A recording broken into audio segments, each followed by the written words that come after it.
Ora viva, saudações, bem-vindos a mais uma edição do Esta Semana Aconteceu, o resumo das principais notícias que marcaram a semana. A semana que hoje termina foi marcada por incidências da primeira sessão extraordinária do Comitê Provincial do Partido Frelimo na Zambésia, que culminou com a não reeleição de Pio Matos, candidato único para a sua própria sucessão. Entretanto, a Comissão Política do partido decidiu anular todo o processo eleitoral por haver indícios de fraudes insanáveis. Aliás, para além de Pio Matos, o deputado Caifadine Manassi, antigo porta-voz da Frelimo, também tinha sido chumbado. Reveja a reportagem já a seguir.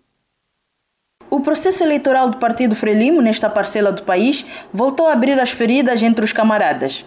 As alas voltaram a ser mais visíveis durante a realização das eleições internas para a Assembleia da República, sobretudo a eleição de cabeça de lista.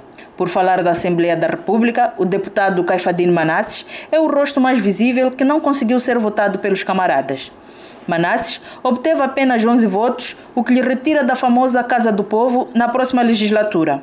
A não entrada na AR para uns tem um significado, é que Caifadine pode estar a pagar a fatura dos problemas que tem com os camaradas agora em Fórum da Justiça. Assim vai a Frelimo, onde os camaradas usam a velha máxima, segundo a qual, se com faca matas, com ela também morres. Entretanto, o acadêmico e analista político Ricardo Raboco entende que a não eleição do governador Pio Matos para a sua própria sucessão revela uma luta de poder entre machuabos e lomões. Hoje, praticamente, as lutas é para conquistar e aceder ao poder. Então, por isso essas lutas, essas clivagens étnico-linguísticas e intragrupais são mais salientes. Então, isto pode explicar por que razão, por exemplo, como candidato único à sua sucessão, não fosse reeleito. Mas o segundo aspecto, e se calhar para mim mais importante, é que este modelo de eleição é definitivamente antidemocrático. Né? Por quê? E daí vem a minha preocupação. É que se um partido político não tem uma estrutura democrática interna, este partido, mesmo que conquiste o poder, dificilmente vai realizar a democracia. Já se escreveu em algum lugar que não existe democracia sem democratas. Né? Então, a não reeleição de Pio Matos há de ser sinônimo da falta de democracia interna. Normalmente, a ideia de imposição dos candidatos, o que reforça ainda mais a hipótese que eu coloquei anteriormente, que a preocupação para com o exercício do poder não é com base na competência, não é com base nos sujeitos que estão em melhores condições de operacionalizar o projeto político do partido que controla ou que quer conquistar o poder. Mas é quem vai garantir lealdade, quem vai garantir a continuação da reprodução de redes clientelares para permitir a perpetuação de um grupo no poder. Então, se esse indivíduo não é capaz de o fazer, então nós podemos o contestar e não elegê-lo. Né? Mas se fosse um processo onde selecionava-se o melhor de entre os bons, né? No sentido de que quem dos camaradas aqui, por exemplo, estou a usar um termo que é muito comum dentro do Partido Frelimo, não no sentido de uma vontade, inclinação pessoal, mas quem dentre os que se chamam de camaradas está em melhores condições de operacionalizar, por exemplo, o plano quinquenal do governo ao nível da província de Zambésia, do governo da Frelimo, neste caso. Então, escrutinavam-se os candidatos. Aí esse processo seria praticamente democrático. Mas enquanto prevalecer a ideia de que, tem que ser a vez deste grupo, ou a vez daquele grupo, ou este grupo não garante lealdade, porque já esteve no poder durante muito tempo, o que ele fez foi abocanhar tudo aquilo que era possibilidades de as pessoas terem acesso às benesses, né? Mas abocanhou para ele e para a sua própria família. Então, este tipo de leituras, este tipo de práticas, este tipo de interpretações, então vai resultar, portanto, neste processo que aconteceu com Pio Matos. Ainda na arena política, Manuel de Araújo sofre duras críticas nas redes sociais por aceitar ser candidato da Renamo a governador da Zambésia. Manuel de Araújo foi eleito na semana finda como cabeça de lista da Renamo para as eleições de 9 de outubro próximo a cargo de governador da província da Zambésia. Entretanto, desde que o atual edil da cidade de Quelimane foi anunciado candidato, os comentários, principalmente nas redes sociais, têm sido de contestação, olhando o momento que o partido atravessa. Em entrevista ao Diário da Zambésia, esta terça-feira, o analista político Ricardo Raboco disse que a indicação de Araújo como candidato a governador é um mal necessário para a própria Renamo devido às contestações contra a reeleição de Ossufo Momad no Congresso, porque Araújo é visto como cabecilha. Num contexto de muito alta volatilidade dentro da própria Renamo, o nível de contestação é muito maior. Quer por parte dos próprios antigos guerrilheiros da Renamo, contestam a sua liderança, e quer por parte da boa parte dos membros nas províncias de Zambésia e de Nampula, sobretudo na zona litoral, também contestam a liderança do Ossufo Momad. Então, sendo a Zambésia o rosto visível deste movimento contestatário, portanto, não só as marchas dos 45 dias que ditaram a alteração dos resultados, mas também como um conjunto de marchas, quer em apoio a Venâncio Mondlane, quer também em contestação à reeleição do Ossufo Momad, portanto, como disse, a liderança do próprio partido. Então, a indicação de Manuel de Araújo foi, na minha opinião, um mal necessário para a própria Renamo. Há de ser não uma estratégia aparente de reconciliação dentro da Renamo, porque se fosse um exercício reconciliatório, o mesmo teriam feito com Venâncio Mondlane e todos os outros quadros desavindos. Por outro lado, de acordo ainda com o analista, a Renamo quer cortar o mal pela raiz, ou seja, a Perdiz quer calar a boca dos manifestantes usando a figura de Manuel de Araújo. Tanto mais que a composição das instâncias decisórias dentro da Renamo, o Conselho Nacional, o Conselho Jurisdicional e a Comissão Política Nacional, iria ter o respaldo, iria ter o rosto daqueles que aparentemente desafiaram a liderança do Ossufo Momad. Não foi o caso.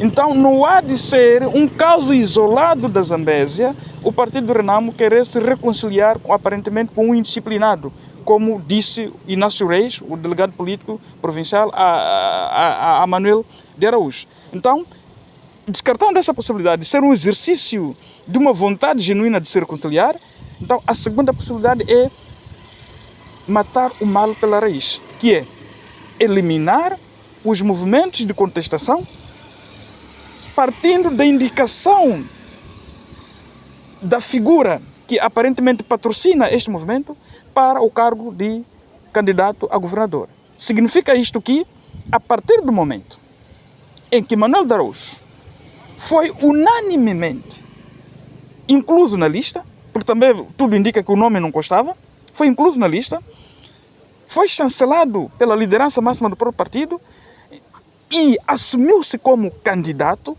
então Manuel de Araújo vai se ocupar da pré-campanha, da projeção da sua imagem e da venda do seu projeto político sobre a Zambésia. Que futuro se espera de Araújo nesta empreitada? O poder local tem uma lógica diferente do poder nacional. É que as pessoas até podem castigar, não é, ao nível nacional, mas não castigar ao nível local. Porque se ao nível local as pessoas queriam, sentem e apoiam Manuel de Araújo, é expectável que essas possam votar eventualmente Manuel de Araújo, mas para a presidência da República não votarem ao Ossufo Momad, preferirem se abster. Portanto, podemos ter mais votos em brancos ou votos nulos, como tem sido, portanto, habitual nestas circunstâncias e processos.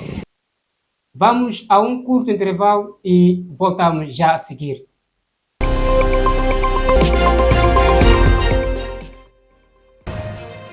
Acompanhe o dia a dia da província da Zambésia e do país em geral. Só nessas condições, um incêndio que deflagrou. É isso que nós estamos a votar na Renamo e no Manuel de Araújo. Esse é o resultado. É aqui onde a informação é cozinhada com imparcialidade.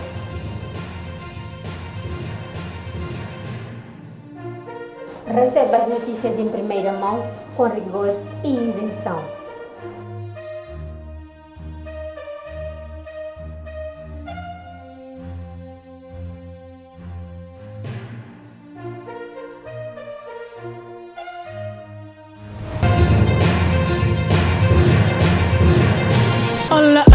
amiga, vai para a casa da Sheila. Não percam todos os dias o programa Top Mais Deser. Eu só quero meu homem de volta, que me comprava flores e yogueta. É bonita, é gostosa, cheira bem, mas e piorou. Piorou, aham, piorou o quê? Piorou, mas e piorou. Bobi não zanga, Bobi não zanga.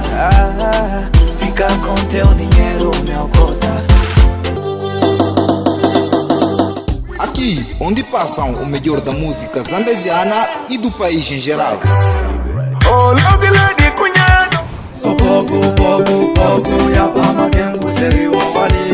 Fique ligado aqui na TV Diário da Zambésia.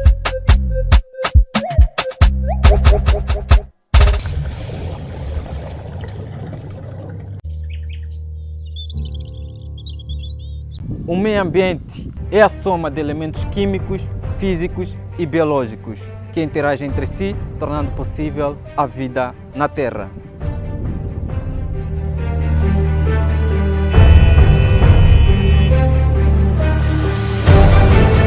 Por isso, é importante que a gente preserve o meio ambiente.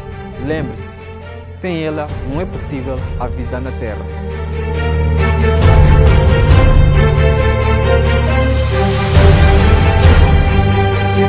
Fique ligado ao nosso canal, porque aqui você saberá tudo sobre o ambiente em 60 segundos.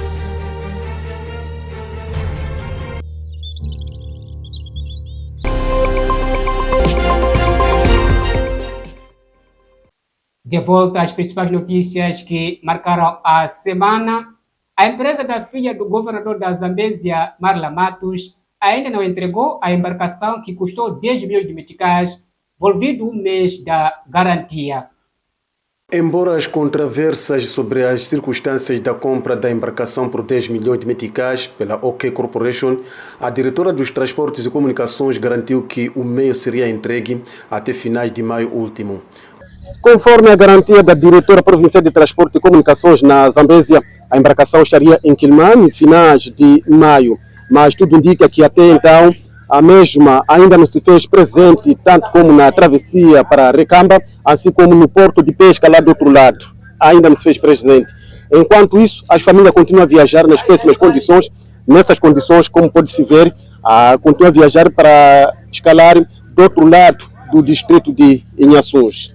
Com as imagens de Edson Basílio, Joaquim Chibalo, Diário da Zambésia.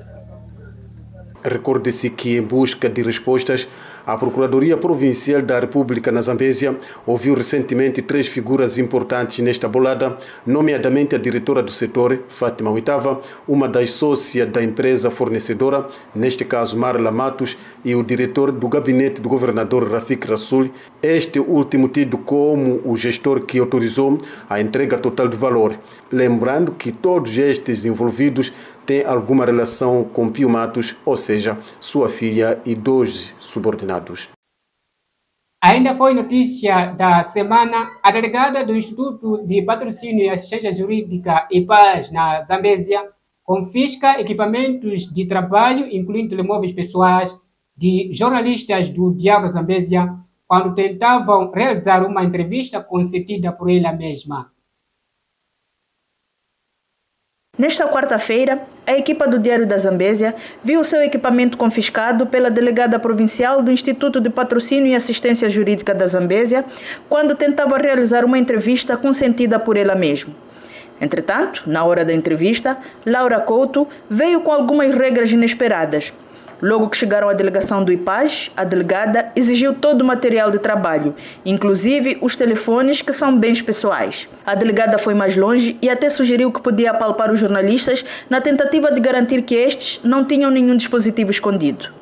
A justificação de Couto para a tomada destas medidas, um tanto quanto extremas, é que ela não queria ser manchete no nosso jornal e, segundo ela, por ser nova no cargo, está supostamente a salvaguardar o seu ganha-pão. Esta situação viola gravemente a liberdade de imprensa, visto que os jornalistas estavam devidamente credenciados. E, aliás, esta entrevista tinha sido previamente marcada e aceita pela delegada. Lembre-se que em maio último, em situações similares, mas já no Tribunal Judicial da província da Zambésia, a nossa equipa também ficou sem os seus meios de trabalho em plena sessão do julgamento.